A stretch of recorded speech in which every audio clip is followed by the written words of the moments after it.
시작! 이번 주 세미나는 31기 최인혁 학생께서 진행해 주시겠습니다. 네, 안녕하세요. PCI 31기 최인혁입니다. 제가 세미나 주제를 생각보다 힐링으로 잡았는데 준비하다 보니까 조금 설명하기 좀 장황한 것 같아서 부제를 좀 달았어요. 그래서 사실 오늘 세미나는 우리는 컴퓨터한테 속고 있다. 이게 좀 더 적합한 부제일 것 같아요. 네, 먼저 자기소개를 좀 하겠습니다. 이미 좀 아시는 분도 있는데 저는 꼭 네, 저는 그 17학번이고요. 그리고 PCI 31기이고 그다음에 34대 학회장이었습니다. 그리고 지금은 서울대학교 컴퓨터공학과에서 박사과정 재학 중이에요. 혹시 대학원 관심 있으신가요? 오, 한 명. 좀 더 관심 많이 가져주면 좋겠네요. 저는 지금 대학원에서 시스템 관련을 연구하고 있어요. 그래서 그거 관련해서 좀 제가 뭘 연구하고 있는지 좀 소개해드리려다가 이건 너무 좀 30분 만에 하기는 어려울 것 같아서 시스템 관련으로 제가 좀 재밌었던 거에 대해서 좀 소개를 해드릴까 해요. 본격적으로 세미나를 진행하겠습니다. 먼저 그 컴퓨터의 한계점에 대해 좀 설명을 드릴 거고요. 그래서 그 한계점을 어떻게 해결했는지에 대해 설명드리고 결론으로 끝내겠습니다. 네, 먼저 한계점 설명드리겠습니다. 이 컴퓨터를 보시면은 보통 이렇게 CPU와 램 그리고 그 다른 기기들을 제어할 수 있는 제어 보드가 있습니다. 근데 이제 이 각 부품은 그 각자의 성능을 낼 수 있는 한계가 있어요. 예를 들면 이렇게 CPU 같은 경우에는 뭐 1초에 2억 번 계산할 수 있다. 그리고 램 같은 경우에는 4GB를 저장할 수 있다. 그리고 이 제어 보드는 뭐 모니터를 2개 연결할 수 있다. 뭐 이런 각각의 스펙이 있는데 이런 스펙이 그 결국에는 이 컴퓨터의 성능을 나타냅니다. 근데 이제 이런 성능을 더 높이려면은 가장 단순한 방법이 혹시 뭘까요? 여러 개 달아요. 비싼 걸 삽니다. 맞아요. 여러 개 달거나 비싼 걸 사면 돼요. 그래서 이렇게 컴퓨터의 성능을 높이려면 CPU를 2개로 돌리거나 아니면 램을 더 많이 넣는 이런 식으로 진행하면 되는데 이렇게 되면은 이렇게 하드웨어 자원을 계속 늘리는 거는 좀 아무래도 부담이 될 수 있어요. 예를 들어서 이렇게 컴퓨터를 2배로 늘리면은 부품 가격이 더 많이 들겠죠. 그리고 이 각 부품들을 더 많이 실어야 되니까 공간적인 것도 더 많이 들 거예요. 그리고 부품을 많이 사용하니까 또 전력 소모도 많을 거예요. 그래서 이렇게 하드웨어 자원을 계속 늘리는 거는 좀 적절하지 못한 해결책일 수 있어요. 그래서 일단은 이렇게 양을 늘리기보다는 이런 하드웨어 자원을 좀 더 효율적으로 사용을 해보자 라는 게 이번 그 목표입니다. 네. 그래서 그 방법으로 저는 소프트웨어를 제시하고 있습니다. 소프트웨어는 이제 우리가 더 우수한 스펙의 컴퓨터를 사용한다고 착각하게 만들 수 있어요. 예를 들어서 이렇게 기존 이런 컴퓨터에다가 소프트웨어를 좀 이용을 하게 되면은 첫 번째로 기존 하드웨어의 성능을 향상시킬 수 있어요. 그리고 다음으로 이런 하드웨어의 기능을 복제하는 듯한 것처럼 보일 수 있게 할 수 있어요. 그리고 마지막으로 어떤 그 하드웨어에 필요한 기능이 있으면 그 기능을 소프트웨어로 구현을 해서 하드웨어가 새로 추가됐다라고 착각하게 할 수 있어요. 그래서 이 각 부분에 대해서 좀 설명을 드릴게요. 네, 첫 번째로 CPU는 일반적으로 한 번에 하나의 작업만 처리할 수 있어요. 그래서 예를 들어서 이렇게 CPU가 있을 때 계산기 프로그램과 크롬 프로그램이 동시에 이제 작업을 요청을 하게 되면은 일단 계산기가 먼저 들어왔기 때문에 그 크롬 프로그램은 좀 뒤로 미루고 먼저 계산기에 대해서만 작업을 처리하게 됩니다. 네.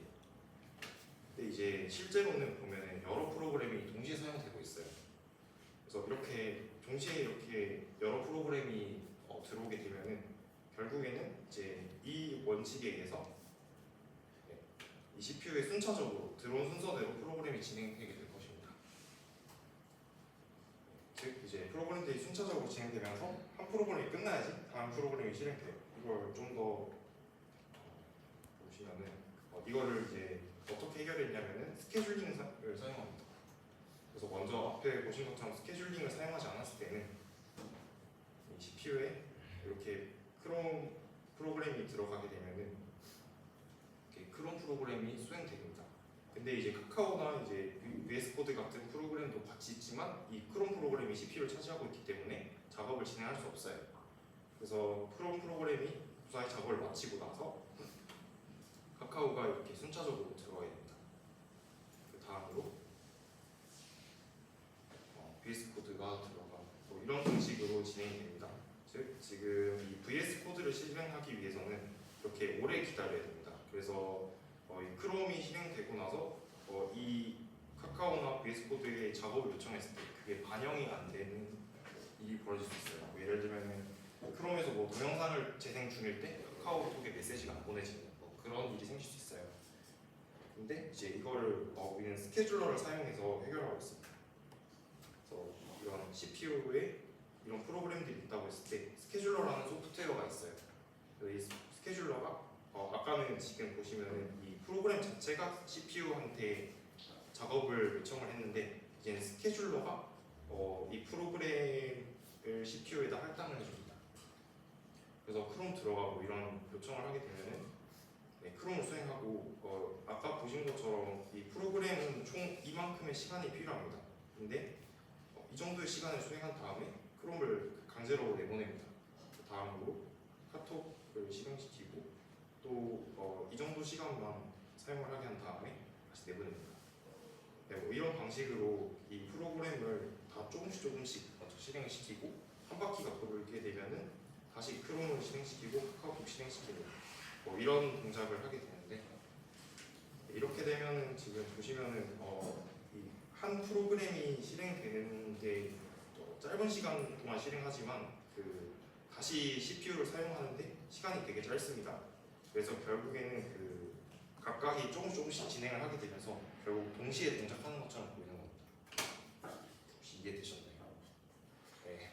그래서 이런 식으로 저희가 봤을 때는 그러니까 실제로는 CPU는 한 개의 프로그램만 작업을 수행하고 있지만 저희가 봤을 때는 동시에 동작하는 것처럼 보이는 겁니다. 네. 그 다음으로 이제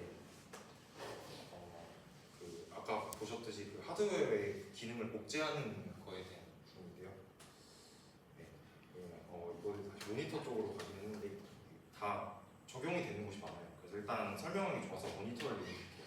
이 모니터 같은 경우에는 지금 이렇게 픽셀이 존재하잖아요. 근데 이 픽셀은 각 크기가 있는데 여기 보시면은 QHD 모니터 같은 경우에는 이 가로로 2560개 그리고 세로로 1440개의 한 행렬만큼의 픽셀이 존재합니다. 그래서 QHD 모니터 같은 경우에는 약 360만 개 LED가 사용이 됩니다. 근데 이제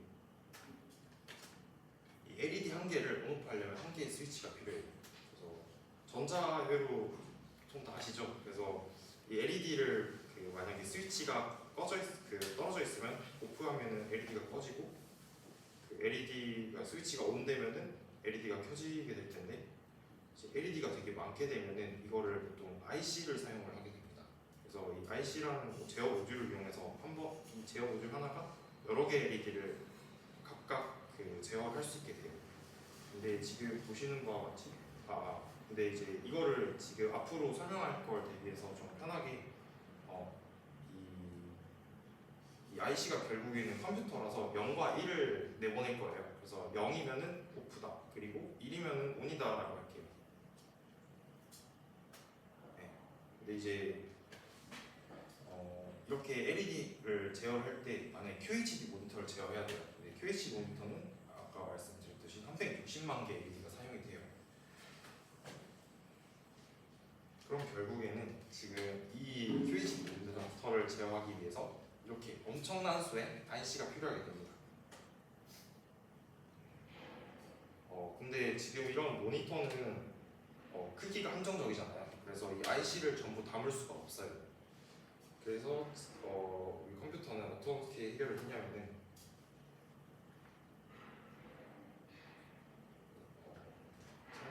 순차 전멸이라는 기법을 사용했는데요. 이게 뭐냐면은 아까 보신 것처럼 전체 LED 행렬을 쪼개서 순차적으로 컨트롤을 할 거예요.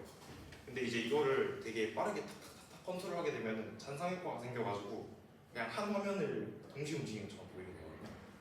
그래서 예를 들어서 지금 4개 LED가 있어요. 그리고 이건 아시죠? 그 LED는 플러스 극이랑 마이너스 극이 있잖아요. 그래서 이게 플러스 쪽으로 들어가는 선, 마이너스 쪽으로 들어가는 선이에요.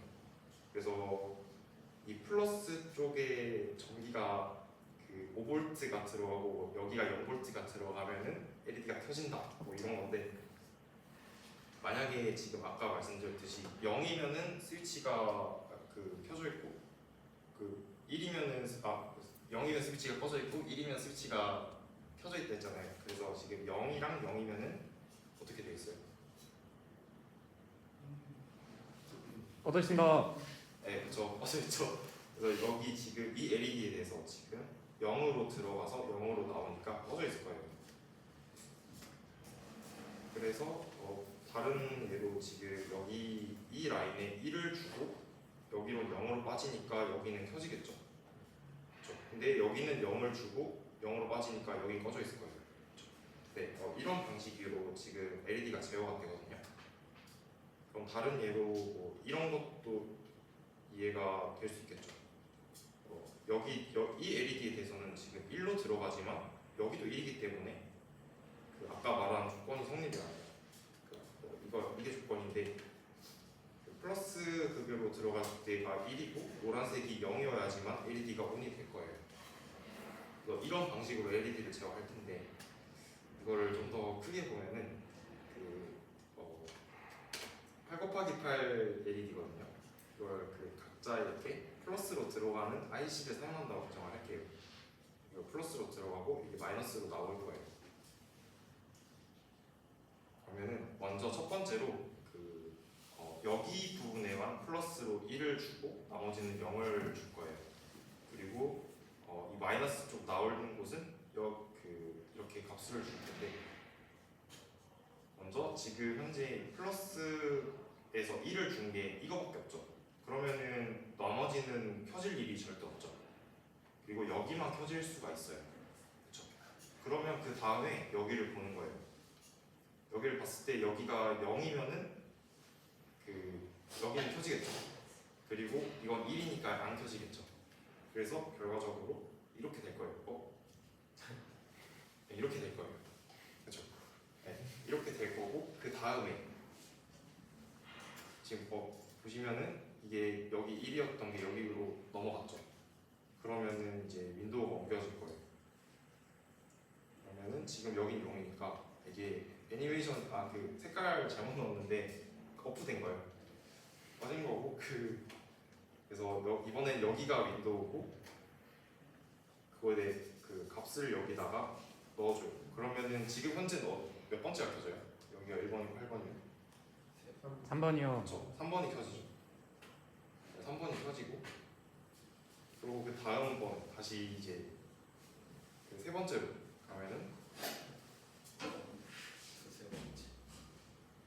몇 번째 켜져요?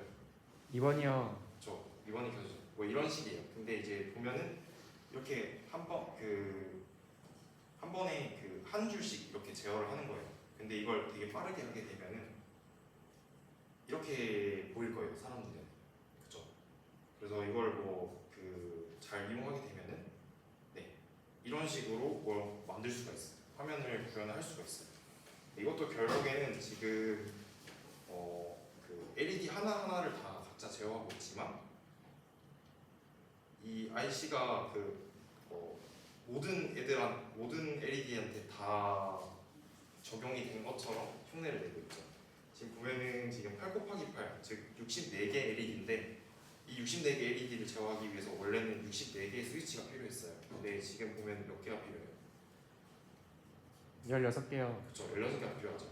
근데 아까 그 QHD 같은 경우에는 지금 2560 곱하기 1440이니까 근데 360만 개를 제어하기 위해 360만 개가 필요했어요. 근데 지금 방금 기법을 사용하면 어떻게 되죠? 4,500. 맞죠? 약 4,000개 정도가 필요하죠. 이 2,560개 그러니까 가로에 쓰던 스위치랑 세로에 쓰던 스위치 그래서 360만 개가 필요했던 거를 4천 개로만 해도 제어 가능해요. 신기하지 않나요? 네. 되게 신기했는데. 그렇습니다. 이런 식으로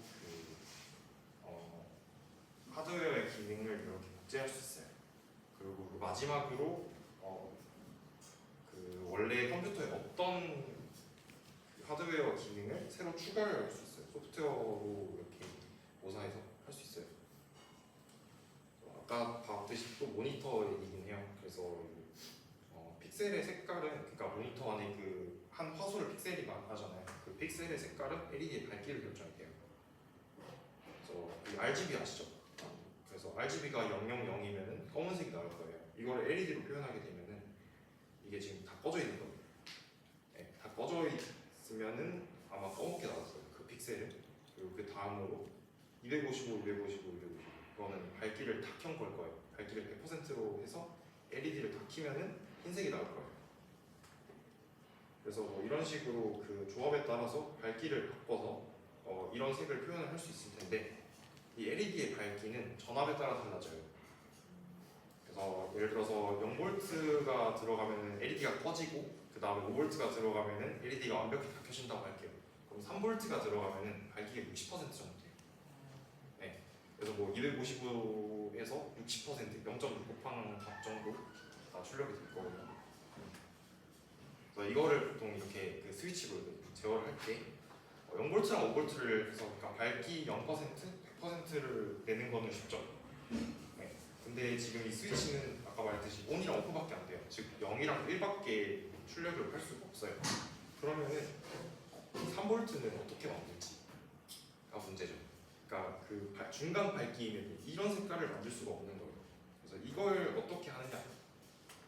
네, 그 먼저 일단은 가변 저항 혹시 아시는지 모르겠는데 이거는 이제 십자 여기 20 이걸 돌려서 저항값을 바꿀 수 있어요. 이 저항에 따라 전압이 바뀌기 때문에 보통 하드웨어적으로 생각을 하면은 그냥 이 저항값을 돌려서 3V를 인위적으로 만들 거예요. 근데 이거를 모니터에다가 각 LED에다가 다 달아놓을 수 없잖아요. 그렇죠? 그걸 돌릴 수 있을 수도 없고 그러니까 이거를 소프트웨어적으로 해결을 해볼게요. 주 방법은 이제 아까 그 LED로 스위치 신호를 줄 때 이 0과 1을 주기적으로 바꿔요. 그러면은 어떤 평균 전압이 생기는데 이게 어떤 가변 저항 기능을 할 수 있어요. 예를 들어서 이게 아까 이 5V를 준다는 게 1을 준다는 거고 이제 0V가 되면은 0을 준다는 건데 이제 0.4초 동안 이제 5V 전압을 주고 그 다음에 나머지 1초가 될 때까지를 0V로 줄 거예요. 그러면 이 1초 동안 평균 전압은 0.4초 동안 5V 그리고 0.6초 동안 0V인 거에 그 합이니까 2V가 나올 거예요. 그러니까 1초 동안 2V가 평균적으로 들어갔다고 생각을 하면 돼요. 그러면은 이제 그 LED도 그 정도의 밝기를 할 텐데 근데 이게 1초면 너무 길잖아요. 그러면은 아마 보일 거예요. 켜졌다가 꺼지는 게. 그래서 이거를 주기를 굉장히 짧게 만들어요. 그러면은 사람 눈에는 그게 아마 밝기로 보일 거예요. 네. 그래서 예를 들어서 뭐 계속 그냥 5V를 쭉 주게 되면은 LED는 5V로 나올 것이고 이 다음에 이제 0.6초 동안 5V를 인가하고 그 다음에 나머지 0.4초 동안 이건 미리세컨 그래서 0.32세컨 동안 0V를 주게 되면은 평균 전압이 중 3V 정도 되고요. 그래서 3V 정도의 밝기가 나올 거예요. 그리고 0V를 계속 주면은 0V가 되겠죠.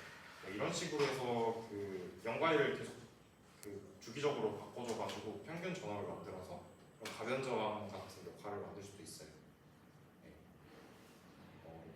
방금 이제 제가 얘기한 세 가지 기법들은 되게 지금 예시가 적절해서 이렇게만 설명한 거지 되게 많은 데 쓰여요.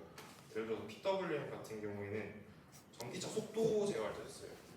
전기차가 뭐 모터가 좀 100km를 낼 수 있는 거면은 이제 주기를 줘요. 그래서 1초 동안 그 ON을 0.6초 그리고 OFF를 0.4초 하면은 60km 정도의 속도가 나올 거예요. 뭐 뭐 이런 식으로 되게 많이 써요.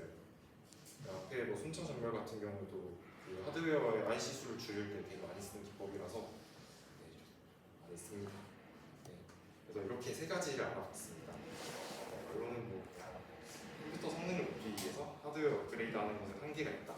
근데 이제 이 한계점을 소프트웨어를 이용해서 사용자가 좀 그 성능이 좋아진 것처럼 착각하게 만들 수 있습니다. 근데 이 기법들이 이제 그 스케줄 기법 그리고 순차 전멸 그 PWA에 있습니다. 네, 여기 세미나 여기가 끝이고요. 혹시 뭐 질문하실 거 있으면 질문하시면 될 것 같습니다.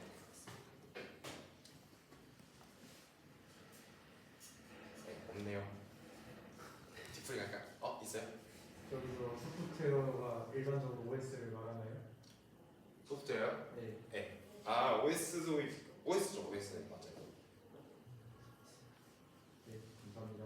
저 PWM 기법 있잖아요. 네. 그거 이제 프레퀀시를 조절하는 건데 그거를 저희 사람 눈이 이제 식별할 수 없게끔 주기를 조정해야 되는데 그게 대충 어느 정도 돼요? 그거 제가 그뭐 밝기 실험이나 그 바퀴 속도 같은 실험을 좀 해봤는데 대충 한 50ms 안이면은 나쁘지 않아요. 네. 그 아까 순차 전멸 그거를 실제 사용하는지 안 하는지 아는 방법이 그 막 화면 같은 거 찍어본 적 있죠? 화면 같은 거 찍으면 되게 막 검은 거 막 이러잖아요. 그게 그거예요. 그 순차로 여기 한 줄 한 줄 한 줄 하고 있는데 그 순간을 포착한 거예요 카메라가.